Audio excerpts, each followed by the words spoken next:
In the crystal coffin at the funeral home lay my wife, 8 months pregnant. The forensic doctor said the gaps under her fingernails were packed with river-bottom silt.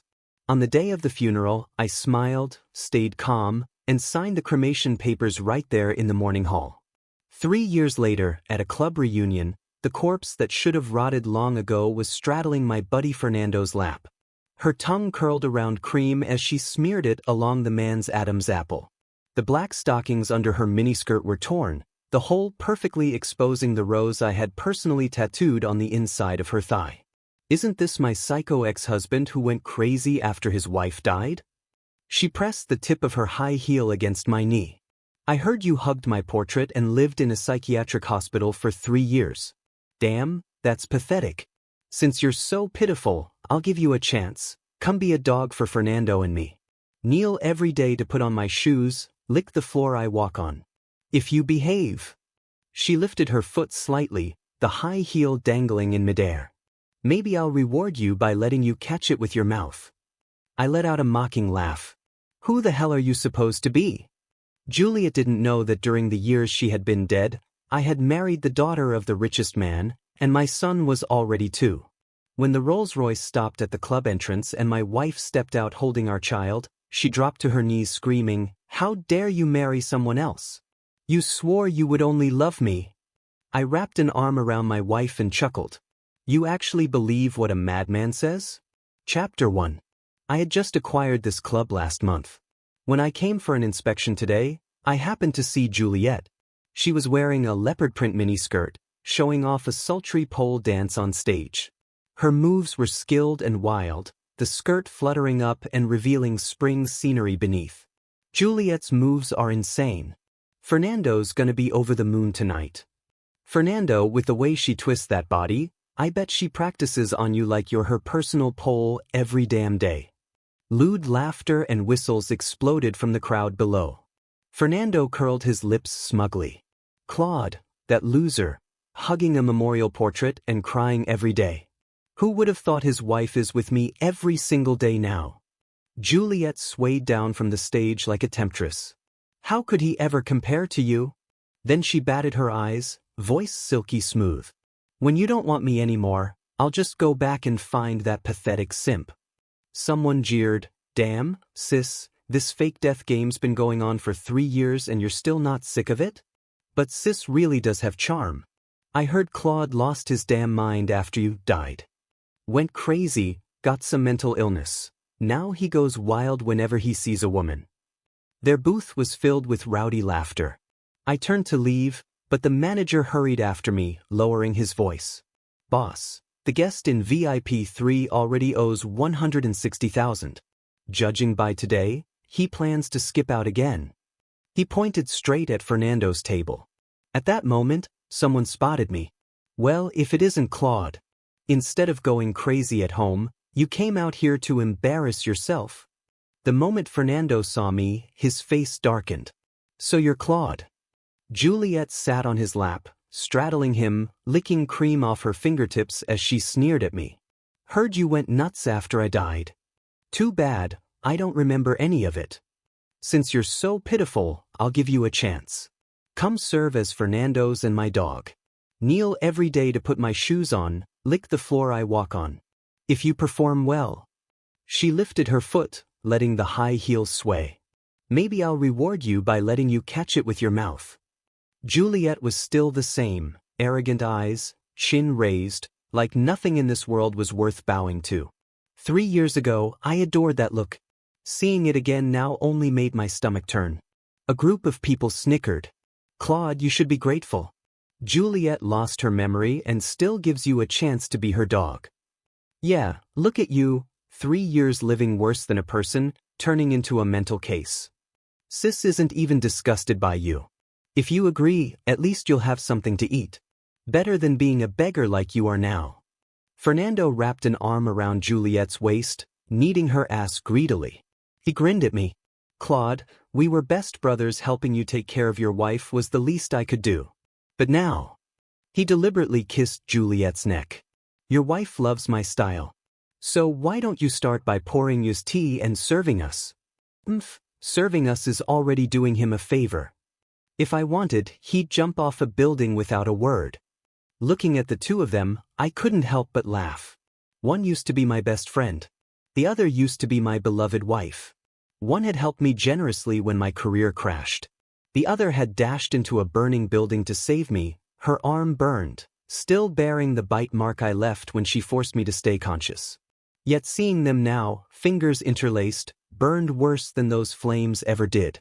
I lowered my gaze and asked coldly, "And who might you be?" "I came today to ask when all of you plan to pay back what you owe the club." Chapter 2. Motherfucker, you think this club belongs to you? The booth burst into laughter. So what if we're running a tab? I'll pay whenever the hell I feel like it. Who the fuck do you think you are? Juliet leaned against Fernando, grabbed a glass, and poured the alcohol straight over my head. Claude, did you really think pretending to be the owner of this club would make me look at you differently? She turned to Fernando, lifting her red lips. Honey, isn't he just a delusional toad dreaming of eating swan meat? Fernando brushed a kiss against her lips. Baby, he's not even a toad now, more like a guard dog at best. The manager beside me tried to speak, but I stopped him. Slowly I raised my left hand. The wedding ring on my fourth finger gleamed coldly under the lights. Juliet looked closely.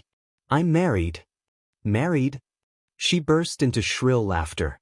Claude, do you even know who owns this club? He's the precious son-in-law of the richest family, by seniority, that makes him Fernando's uncle. And a nobody like you dares pretend to be some rich young master? Believe it or not, I'll. Disgust twisted in my chest. I didn't even know when I'd gained a good nephew, like Fernando. Seeing my distraction, Juliet snatched the ring right off my hand. Pain creased my brows, and just as I opened my mouth, her mocking voice cut in. This cheap plastic ring? The kind you buy 3 for $10 at a night market? And you dare pretend you're the richest family's son-in-law? I wouldn't touch it even if it were free. You're really out of your damn mind from being poor, aren't you?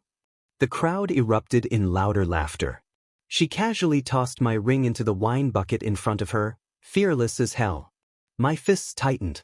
That ring was handcrafted for me by my wife using the Oppenheimer blue diamond.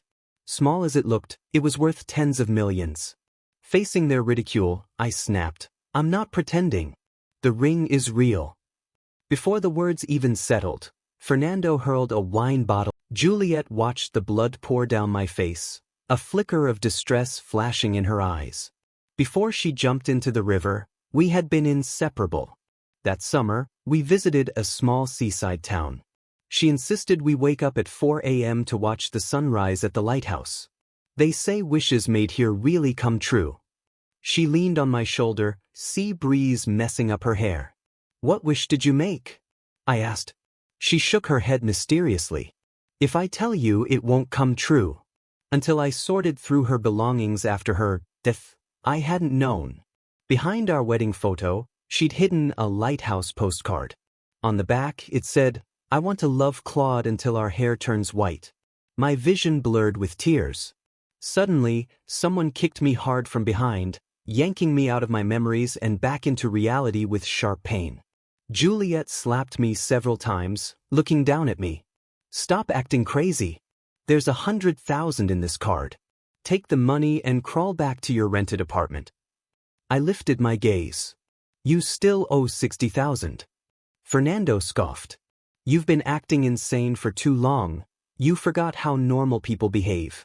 Juliet's giving you money. Get lost already. I swallowed the metallic taste in my throat. Not a cent less than $160,000. That's what you owe the club. She stared at me, disbelief flooding her face, unease flickering beneath. The bystanders laughed hysterically. This lunatic still thinks he's the richest family's son-in-law. The thugs nearby slapped their thighs laughing. I've seen shameless beggars, but never someone this desperate for debt collection. Shit, did you pawn your underwear too? Chapter 3. The club manager was sweating bullets.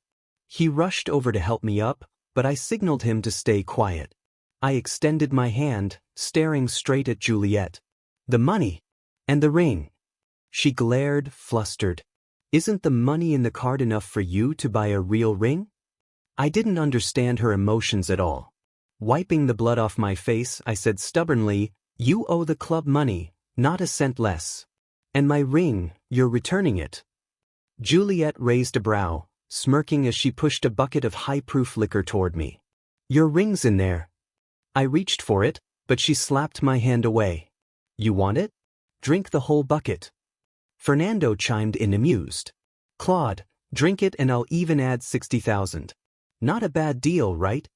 Juliet knew damn well alcohol would send me into anaphylactic shock. In the past, whenever Fernando tried to force drinks on me, she always stepped in, small frame trembling, eyes red. "He can't drink. I'll drink for him." Cup after cup, she shielded me. Now she stood in the shadows, cold-eyed, watching as Fernando gripped my jaw and forced the entire bucket down my throat. The alcohol burned through my esophagus. My vision blurred, but I kept my eyes locked on her. My trembling fingers slid into my pocket. When the pen tip pierced my skin and blood mixed with the spilled liquor, the sharp pain kept me awake. I needed to see the very last drop go down, because at the bottom of that bucket was what I treasured most. I shoved Fernando's hand aside, reached in, retrieved the ring, wiped it clean with my sleeve, and put it back on. Juliet suddenly grabbed my hand like she'd lost her mind. "What the hell is so precious about that stupid ring?" I frowned coldly. "Let go." She clenched her teeth. "You still need 60,000, right? 1 week from now, come to XX Hotel to get it. If you don't come, you're a coward."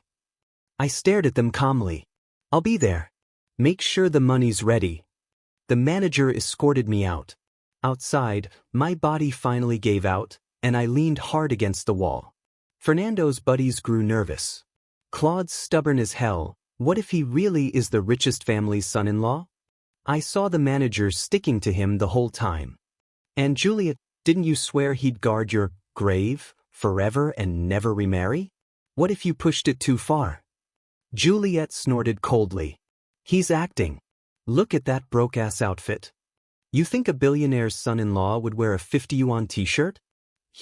She exhaled a smoke ring, tapping her high heel against the floor, click, click, perfectly on beat. "Just can't stand seeing me and Fernando all lovey-dovey." She suddenly grinned, teeth flashing. "When we get married, I'll walk up to him, squeeze out a couple tears and say, 'Actually, I loved you.'" She took a deep drag, then stubbed the cigarette out hard against the booth. "You think that psycho wouldn't drop to all fours and play dog for us right there on the spot?" Fernando's friends burst out laughing. "Damn, sis, you're ruthless. You've got Fernando wrapped around your finger, and that simp's still chasing after you." "Look at you," Fernando laughed, his hand cupping the softness on her chest as he pulled her into a hot, deep kiss. Whistles and hoots exploded around them. Leaning against the wall, I heard everything. My heart froze solid. The manager held me up as we staggered out of the club. "Boss, do you need an ambulance?" I shook my head. "No. I have medication." My hands fumbled in my pocket as I pulled out an epinephrine injection. The moment the needle pierced my skin, it felt like a bucket of ice water crashing over me. Thinking back to everything that had just happened, nausea slammed into me. I bent over and retched uncontrollably. Juliet didn't know. The night before she jumped into the river, I had received her farewell message. Chapter 4. My hands trembled as I opened my phone. That anonymous text stabbed into my eyes like a knife. "Claude, do you think Juliet ever wanted to have a child with you? She'd rather die than keep being loved by you. Tomorrow is the death anniversary she carefully picked. What a coincidence, the same day as your proposal anniversary." Below the message was a photo. Through the grainy lens, Juliet's pregnant belly rose and fell beneath another man. On her face was an expression of pleasure I had never seen before. The date stamp was crystal clear, exactly 1 week before she jumped into the river. So on the day the rescue team declared her lost and unrecoverable, when everyone thought I would collapse, scream, break down, I didn't. I calmly took her belongings, expression blank, threw them into the fire, and burned away every last shred of love I ever had for her. News of Juliet being alive spread fast. Friends and relatives flooded me with messages. Soon after, Fernando posted their sweet wedding photos on WeChat Moments, with the caption, "Even if you were once kissed by a dog, I don't mind. I still love you the same." After reading that, my relatives looked at me with pity all over again. Then Juliet sent me a voice message. I could picture her face without even seeing it, pathetic and mocking at the same time. "Hey, you pathetic simp. Next Saturday, XX Hotel, don't forget to come pick up your 60,000 tip." A week later, their wedding went ahead as planned. I had the driver stop 1 kilometer away from the hotel. For people that disgusting, I didn't want them knowing who I really was. When I arrived, Juliet and Fernando were at the entrance greeting guests. "Look, the dog's here. Come get your reward." I ignored the insult. "Give me the money. I'll leave." Juliet scoffed. "You think it's that easy? Kneel down and kowtow 3 times. Then maybe I'll think about it." I stared at her coldly, eyes sharp as knives. She flinched and turned her head away. Suddenly, Fernando kicked me hard behind the knees. I crashed to the ground, kneecaps slamming into the marble floor with a brutal crack. His groomsmen swarmed in, dragging me like a dead dog toward the doorway. One grabbed my hair and smashed my forehead into the ground. Red exploded across my vision. Warm liquid slid down my brow into my eyes. I heard guests gasp, and the sickening sound of bone fracturing. Grinding through the pain, I forced myself upright. "Julie, give me the money." Juliet ripped off her veil, blood-red nails stabbing toward my face. "Claude, is this all you're worth? Losing your fucking dignity over 60,000. Her voice was shrill, like glass scraping metal. "I told you I lost my memory, and you still played tragic lover. And now look at you, switching careers to become a beggar." Fernando wrapped an arm around her waist and laughed loud enough for me to hear. "Baby, you still don't get it." He stomped on my fingers, the ones barely keeping me upright. "This rabid dog can't get over you. Heard he went crazy when he thought you died. Now seeing you get married, he's about to snap again." Spit sprayed across my face as he sneered. "Why don't you kneel and bark for us? Maybe I'll be nice and toss you a piece of wedding candy." I lifted my head. Through the blood-blurred haze, his gloomy face came into focus. Juliet leaned in quietly, her fingertips brushing the blood on my cheek. "Making such a scene, is it just to make me pity you?" She slipped a blood-stained key into my palm. "The old apartment, I kept it for you. When I get my memories back, the one I love will still be you." "Juliet, stop it," a relative whispered. "Bleeding at a wedding is bad luck." Fernando urged her to stand up quickly so they wouldn't miss the auspicious hour. Grinding her teeth, Juliet hardened her expression. "Security, pick him up and throw him into the fish pond. Wash all that blood off him." The guards hesitated. "There are decorative crocodiles in that pond. If we throw him in like this, he might not come out whole." My face went pale. Pain stole my voice. Juliet hesitated for only a second. Fernando pinched her waist from behind. She snapped, "Throw him in first, then fish him out." In the pond, the crocodiles smelled blood. Their eyes gleamed as their massive jaws opened. Suddenly, a Rolls-Royce screeched to a stop. The club manager threw the door open. My wife stepped out, heels clicking sharp against the ground, our child in her arms. She walked straight toward me and spoke in a voice that shattered the scene. "Who the hell dares touch the son-in-law of the richest family?" Chapter 5. The guards dragged me aside, leaving a long smear of blood behind. My son struggled in his mother's arms. "Mom, put me down. Bad people are hurting Dad."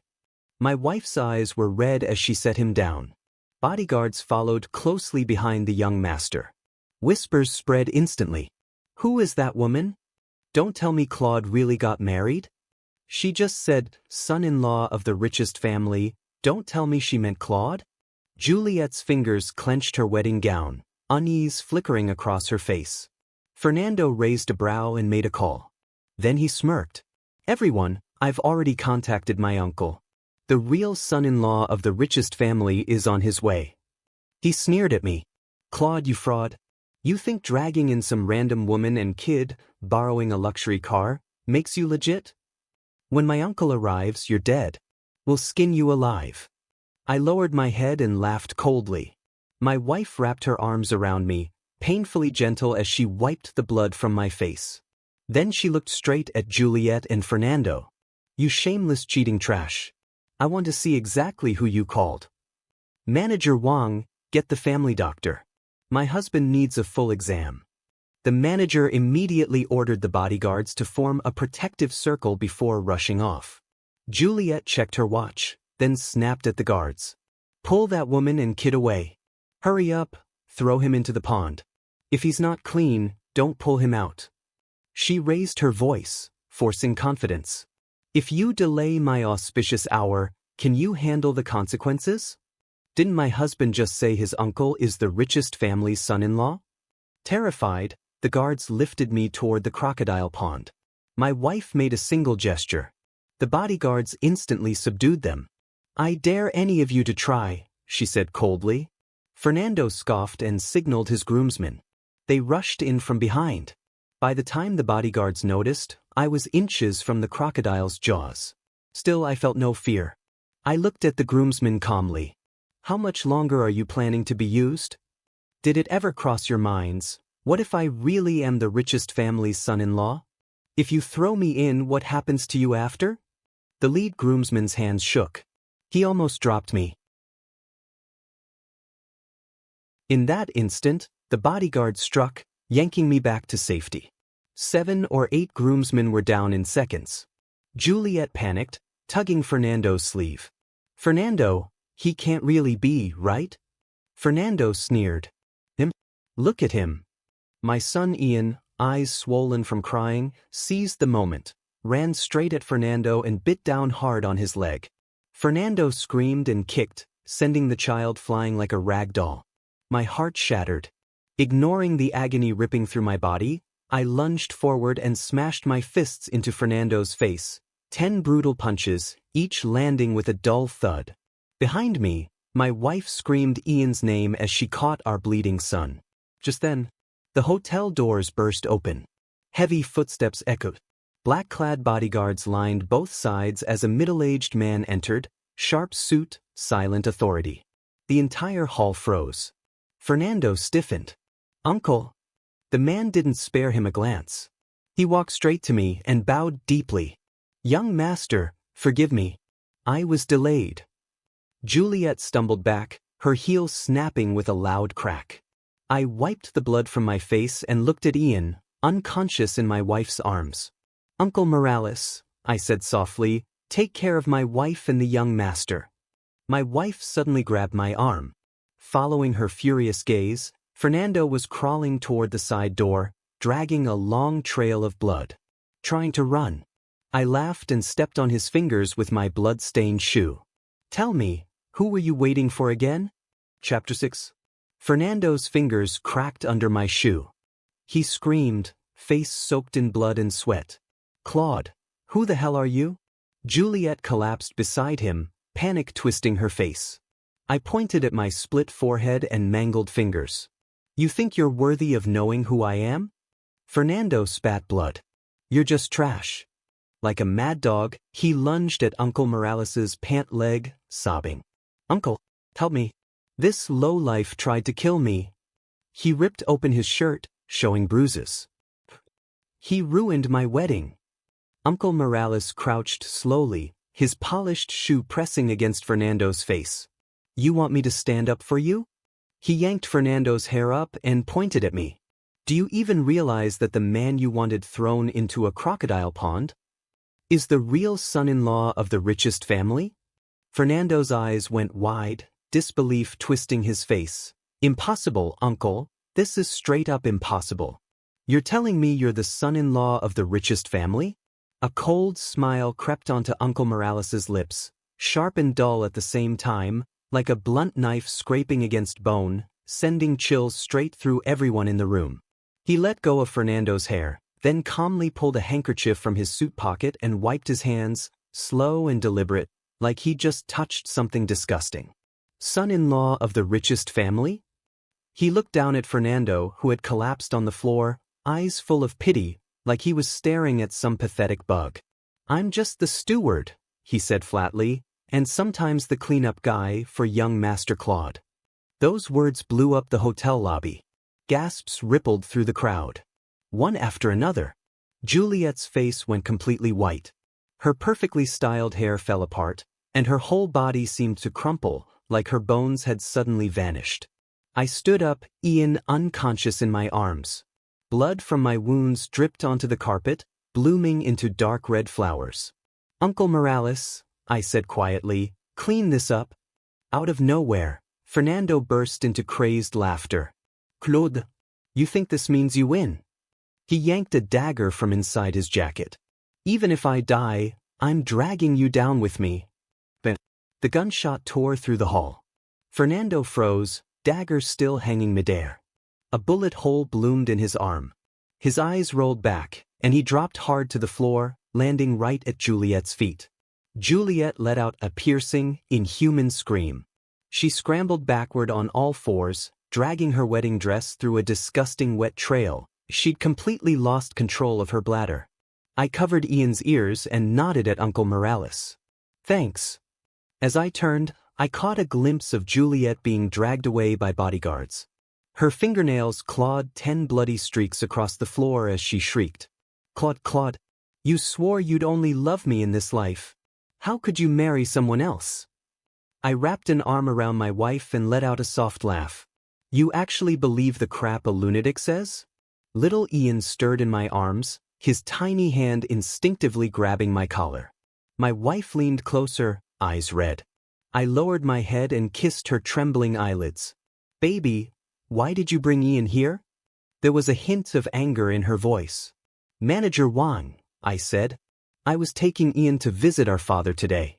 Just as we left, he called and said you might be in danger. Her fingers tightened around my sleeve, knuckles turning white. He told me everything. I was so scared I didn't even change. I grabbed Ian and rushed over. My shaking fingers brushed Ian's pale face. Blood stained the corner of his mouth. Suddenly, my wife grabbed my wrist. Claude, look carefully. She turned my face toward the wrecked hotel lobby, forcing me to see it all. Remember every face here. They showed you no mercy, so we owe them none. The massive doors slowly closed, sealing all the filth and madness behind us. I tasted blood on my molars and let out a low chuckle. If they want to play this game, I'll make damn sure everyone learns what the real price looks like. Chapter 7. The family doctor checked both Ian and me. He said my skull was fractured and I needed complete rest. I couldn't move for now. Luckily, Ian only had superficial injuries. During my recovery, Uncle Morales brought me a video. In it, Fernando was tied to a metal chair in a warehouse. Gauze covered the gunshot wound in his left arm, soaked dark red. His face was twisted as he screamed like a maniac. Morales, you old dog. You two-faced bastard. I called you uncle out of respect, and you helped some outsider screw me over? Uncle Morales's slap cut through the air, each strike snapping like a whip. This one's for disrespecting your elder. And this one, for using my name everywhere to scam and flex. The slaps grew heavier. Blood and broken teeth splattered onto the wall. Finally, he grabbed Fernando by the collar and lifted him up. His voice was soft, way too soft. Now, let's settle the debt you owe for touching our young Master Claude. The camera shook violently. A metallic clang rang off-screen. Fernando's cursing cut off instantly as a red-hot metal rod slid into view, molten drops sizzling near his crotch. I heard you like kicking kids, Uncle Morales said, amusement dripping from his tone. What a coincidence, our CEO just bought the entire city's urology hospital. The video froze on the spreading stain in Fernando's lap. Fernando screamed like a wild dog whose tail had been crushed, tears and snot all over his face. Claude, my useless life isn't worth it. He tried crawling forward, the iron chair screeching horribly. Treat me like a fart. No, I'm not even worth a fart. Please spare me. He suddenly started choking, coughing violently, bloody foam spilling from his lips. I'll be your horse. I'll let young Master Ian ride me. Just please stop. Young master, Uncle Morales's voice came from off-screen. Handle him now? I stared at Fernando's warped face, my fingers gently smoothing Ian's brow, still furrowed even in sleep. No rush. Let him taste what rust mixed with blood feels like first. At Morales's signal, 2 men in black stepped forward and forced Fernando's mouth open. Cough, cough, like.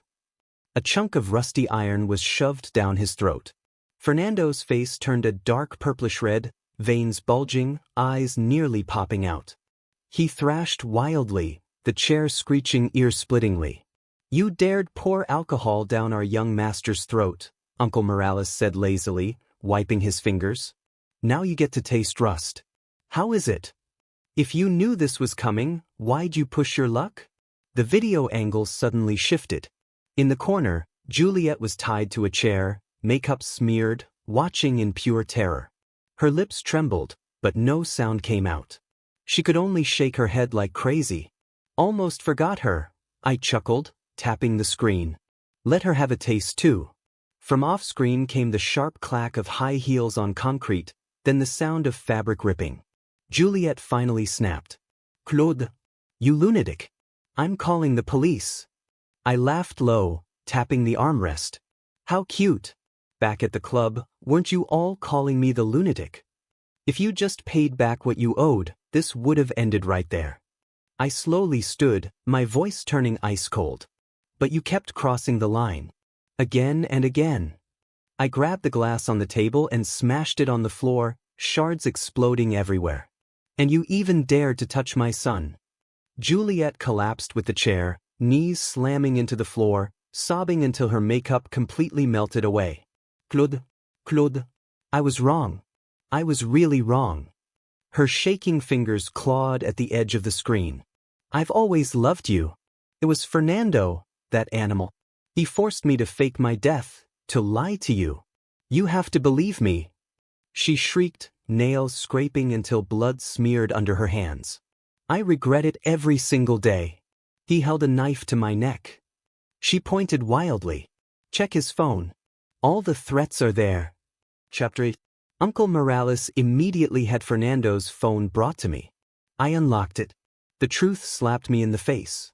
That farewell text that once dragged me through hell, written by that bastard. At the door, she turned back. Claude. She reached out, then pulled her hand back when our eyes met.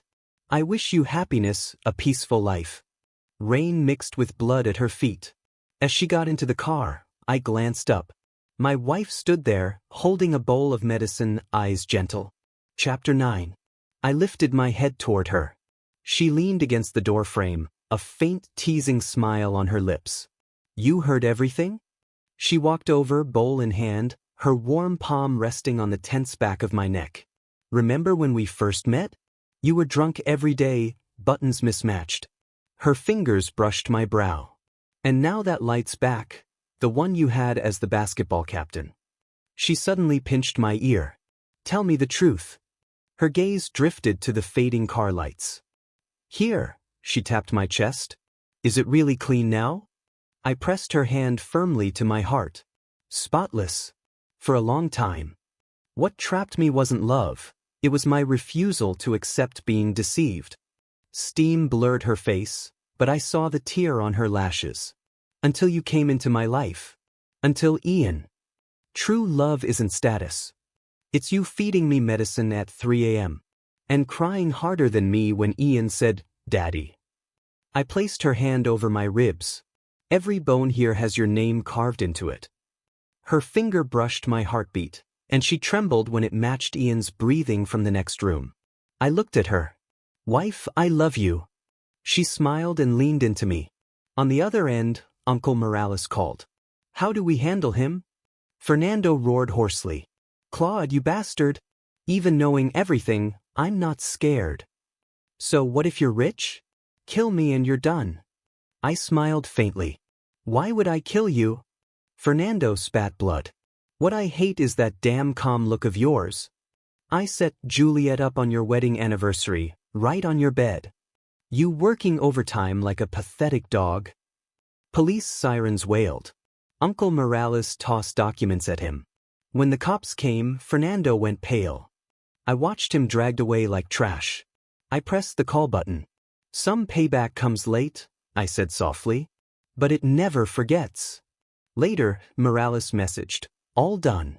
He snapped in detention, bit off 3 fingers. I kissed the corner of my wife's eye.